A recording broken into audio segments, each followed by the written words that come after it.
Saudara, puluhan hektar kebun palawija milik warga di Kecamatan Malunda, Kabupaten Majene, Sulawesi Barat rusak terendam banjir akibat meluapnya Sungai Deking.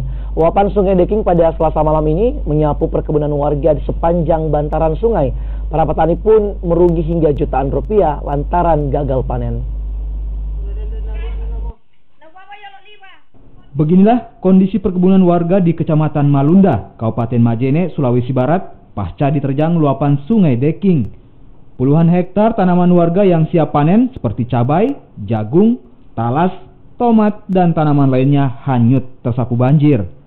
Kini warga hanya bisa pasrah lantaran terjangan banjir nyaris menyapu semua tanaman di perkebunan mereka. Mulai dari tanaman yang baru hingga yang siap panen. Warga pun mengaku merugi hingga jutaan rupiah. Sungai Deking di Kecamatan Malunda meluap Selasa malam lalu dan sempat menggenangi jalur trans lintas barat Sulawesi hingga memicu kemacetan selama hampir 5 jam. Warga ditanami jangka pendek ada jagung, tomat, ubi, rata-rata hancur gara-gara itu kemarin banjir. Apa saja yang rusak itu, Pak? Bisa? Iya, tanamannya seperti tomat, jagung, ada yang tanam padi. Kira-kira kerugian, Pak, mencapai seperti berapa? Ya, kita belum bisa taksir ini karena harus didata lebih awal berapa?